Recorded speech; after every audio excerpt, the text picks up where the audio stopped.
Setidaknya ada 4 hal yang harus kita pahami tentang rumah tangga. Yang pertama, rumah tangga itu adalah ibadah yang paling lama. Setiap yang berumah tangga harus memahami bahwa kebersamaan di rumah tangga itu mengundang pahala terbaik di sisi Allah Subhanahu wa taala. Kenapa? Karena detak-detik kebersamaannya itu mengundang pahala ibadah terbaik dari Allah Subhanahu wa taala. Dan ini yang harus dipahami oleh setiap kita yang berumah tangga. Maka sekarang saat saya menjadi seorang suami, memberikan nafkah kepada istri, maka pahami bahwa saat suami memberikan nafkah itu dia sedang beribadah kepada Allah. Saat seorang istri melayani suaminya, taat patuh kepada suaminya, maka pahami itu sebagai bentuk ibadah kepada Allah. Ada nilai yang akan kita dapatkan lebih besar daripada, mohon maaf ya, sekedar penghargaan dari pasangan kita. Jadi seperti Ahilman, seorang suami berbuat baik kepada istri, tujuannya jangan hanya ingin mendapatkan balasan sayang daripada istri. Jangan hanya itu. Tapi yang paling utama, saat saya berbuat baik kepada istri saya, berarti di saat yang bersamaan saya sedang mengundang pahala terbaik dari Allah Subhanahu wa taala. Maka seorang suami jangan kemudian merasa sia-sia apa yang sudah dia lakukan ketika dia tidak mendapatkan penghargaan dari istrinya. Jangan merasa sia-sia. Kenapa? Karena Allah sudah menyiapkan pahala terbaik. Seorang istri ketika berbuat baik kepada suaminya dan kemudian mohon maaf suaminya tidak membalas kebaikannya itu, jangan putus asa, jangan gelisah, jangan kecewa berlebihan. Karena yakin dan percaya Allah sudah menyiapkan pahala terindah untuk kita atas kebaikan kepada pasangan kita. Maka ini yang harus dipahami oleh setiap pasangan rumah tangga, bahwa rumah tangga itu adalah ibadah yang paling lama. Yang kedua, harus kita pahami bahwa rumah tangga itu sekolah yang paling lama. Kalau yang namanya sekolah berarti rumah tangga itu tempatnya belajar. Kalau belajar itu mau naik kelas, harus ikut ujian dulu. Maka ada istilah rumah tangga itu rumit. Kalau sederhana namanya rumah makan. Tidak ada satupun rumah tangga yang gak diuji. Semua diuji dengan ujiannya masing-masing. Tinggal pertanyaannya adalah, kita mau menghadirkan ilmu gak di dalamnya? Maka mohon maaf, banyak rumah tangga yang tidak menemukan kebahagiaan bukan karena kurangnya cinta, tapi karena kurangnya ilmu yang dihadirkan di rumah tangga itu. Wajar rumah tangga itu ada masalah, wajar rumah tangga itu diuji. Ya wajar, dua orang yang berbeda, latar belakangnya beda, isi kepalanya beda, pendidikan yang dihadirkannya juga beda, terus disatukan di rumah yang sama, pasti berpotensi ada masalah gitu.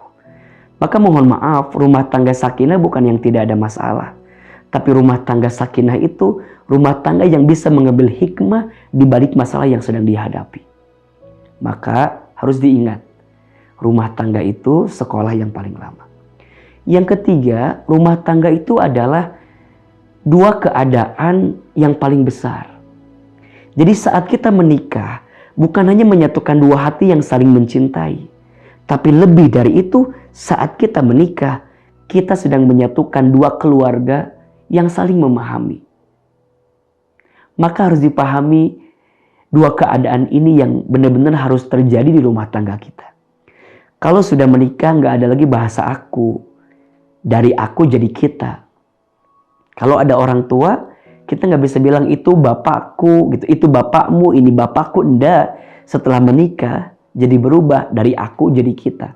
Maka rumah tangga itu dua keadaan yang paling besar. Dan yang ketiga, rumah tangga itu adalah waktu bersama yang paling lama. Kita bisa tidur dengan pasangan kita berpuluh-puluh tahun. Mohon maaf ya, waktu kecil kita tidur dengan orang tua kita maksimal 5-6 tahun mungkin. Tapi kalau sudah berumah tangga, kita bisa puluhan tahun menikah dengan pasangan kita dan kemudian tinggal bersama, tidur dengan pasangan kita. Maka Rumah tangga adalah ibadah yang paling lama. Rumah tangga adalah sekolah yang paling lama. Rumah tangga adalah dua keadaan yang paling besar. Dan rumah tangga adalah waktu bersama yang paling lama. Ini harus kita pahami. Nah sekarang berjalannya waktu tentu kita menemukan keadaan yang berbeda gitu ya. Rasa yang berbeda.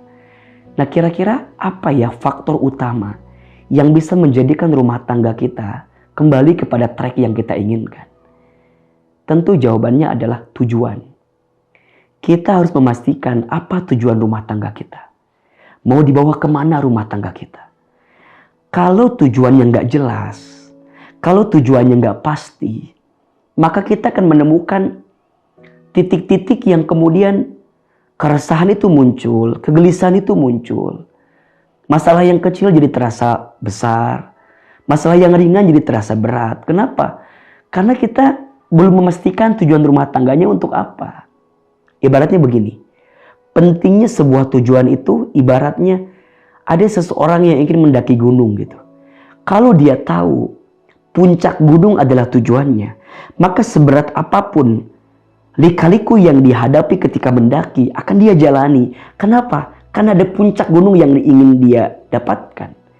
Kerikil kecil yang dia dapatkan, belok kiri, belok kanan yang dia tempuh, lelahnya, capeknya saat dia mendaki, akan dia ikuti aja, akan dia jalani aja. Karena ada satu tujuan yang dia inginkan, apa? Puncak gunung itu. Maka sekarang mohon maaf, sudah berapa tahun kita berumah tangga? Apa tujuan rumah tangga kita? Mau dibawa kemana rumah tangga kita? Karena kepastian daripada tujuan itu yang akan membuat kita lebih tangguh menjalani hari-hari di rumah tangga. Nah sekarang pertanyaannya, apa tujuan rumah tangga itu? Setidaknya ada 3 tujuan utama rumah tangga yang harus kita pahami. Yang pertama, rumah tangga itu hadir untuk menyempurnakan ibadah.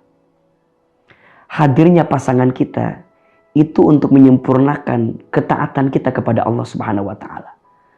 Untuk menghadirkan kekuatan dalam mendekat taat kepada Allah Subhanahu wa taala. Maka perhatikan, Quran surat Ar-Rum ayat 21 yang menjadi ayat sebagai landasan utama dalam pernikahan itu diawali dengan kalimat apa? Wa min ayatihi. Dan di antara tanda-tanda kekuasaan Allah. Ya, ternyata Allah yang punya kuasa untuk menakdirkan kita berpasangan dengan siapa. Walaupun tentu di dalamnya ada usaha kita, ya. Tapi pada akhirnya Allah yang menentukan juga. Karena pertemuan kita, jodohnya kita adalah takdir dari Allah dan itu adalah bagian daripada kekuasaan Allah, sehingga Allah tuh pengen saat kita menikah, menemukan pasangan kita, dengan pasangan kita menjadikan kita makin dekat dengan Allah. Seorang istri ketika dia bersama dengan suami, dia bisa merasakan ketaatan kepada Allah. Suaminya membimbing dalam kebaikan untuk menyempurnakan ibadah. Suami bertemu dengan istrinya, maka istri itu juga yang menguatkan suaminya untuk bisa makin dekat sama Allah. Maka ibadah itu harus menjadi landasan kebaikannya. Ada amal soleh yang kita bisa raih daripada pasangan kita. Kalau pasangan kita sesuai dengan keinginan kita, berarti ada bab syukur di situ. Kalau pasangan kita ternyata berbeda dengan harapan kita, berarti ada bab sabar di situ. Bagi orang beriman, dua-duanya baik. Ajaban li amril mu'min, sungguh menakjubkan perkara orang beriman itu. Kenapa? Karena setiap perkara bagi orang beriman itu semuanya baik, nggak ada yang nggak baik. Ketika dia mendapatkan nikmat, dia bersyukur. Ketika dia mendapatkan ujian, dia bersabar. Karena tujuannya, hadirnya rumah tangga itu untuk apa? Menyempurnakan ibadah. Maka Ibu Desi, ayo kuatkan lagi tujuan rumah tangga kita untuk bisa menyempurnakan ibadah. Yang kedua, untuk meraih berkah. Jadi rumah tangga itu bukan untuk bahagia, tapi untuk berkah. Apa bedanya bahagia dengan berkah? Mohon maaf, kalau bahagia mungkin ukurannya hanya dunia. Tapi kalau berkah bukan hanya dunia tapi akhirat. Maka perhatikan, doa ketika ada orang yang menikah apa? Barakallahu laka wa baraka alaika wa jama'a bainakum bi khair. Semoga Allah berikan keberkahan untuk rumah tangga kalian berdua. Baik yang datang adalah kebahagiaan, baik yang datang adalah keburukan. Semoga Allah kumpulkan kalian berdua dalam kebaikan. Jadi yang kita inginkan adalah keberkahan. Adanya ziyadatul khair, bertambahnya kebaikan. Maka kita harus mencari solusi apa yang bisa menambah kebaikan dalam rumah tangga kita. Berarti mohon maaf, kembalikan masa-masa bahagia kita ketika awal-awal menikah. Ingat-ingat lagi perjuangan kita saat kita menginginkan orang yang kita cintai itu. Makanya kalau sudah menemukan titik bosan yang kamu rasakan kepada pasanganmu di rumah tangga saat ini, maka kembalikan ingatanmu ke awal-awal saat engkau menginginkannya, mengejar orang yang kamu cintai itu. Terus lihat lagi anak-anak kita, lihat lagi perjalanan hidup kita, lihat lagi semua lika-liku yang pernah kita jalani. Bukankah ada keberkahan di situ? Maka kalau yang kita inginkan adalah keberkahan, pintu terbaiknya adalah kembali ke Allah, back to Allah. Banyak istri yang suka menuntut suami, banyak suami yang suka menuntut istri, padahal baiknya pasangan kita bukan karena tuntutan daripada pasangannya. Baiknya pasangan kita karena Allah yang melembutkan hatinya. Maka ini rumus, jangan sibuk menuntut pasanganmu, tapi sibuklah menuntun pasanganmu untuk mencintai Allah Subhanahu wa Ta'ala. Kalau kita sudah memperbaiki hubungan kita sama Allah, maka Allah akan perbaiki hubungan kita sama pasangan kita. Saya sering mengibaratkan rumah tangga itu seperti segitiga. Ya. Di tengahnya Allah, di kiri kanannya suami dan istri. Kalau suaminya mendekat kepada Allah, istrinya mendekat kepada Allah, maka nanti Allah akan temukan titik equilibrium, titik tengahnya, agar suami istri itu bisa mendapatkan kebaikan. Tapi mohon maaf, kalau istrinya jauh dari Allah, suaminya jauh dari Allah, maka titik tengah untuk bisa bertemu itu semakin jauh gitu. Jadi sekarang bagaimana? Istri belajar mendekat ke Allah, suami belajar mendekat ke Allah, biarkan nanti dengan caranya Allah tunjukkan jalan terbaik agar rumah tangga kita bisa mendapatkan kebaikan. Belajar untuk menyuguhkan apa yang disukai oleh pasangan gitu. Ya, senangi dia, bahagiakan dia. Karena tujuan yang ketiga, rumah tangga itu untuk apa? Untuk mendapatkan jannah, untuk mewujudkan surga. Kita di rumah tangga bukan hanya sekedar bersama dengan pasangan kita di dunia, tapi yang paling penting bagaimana caranya agar kebersamaan kita itu mengantarkan kita ke dalam surganya Allah Subhanahu wa Ta'ala. Maka ingat, rumah tangga itu saling, bukan saing. Hendaknya di rumah tangga menghadirkan ketersalingan.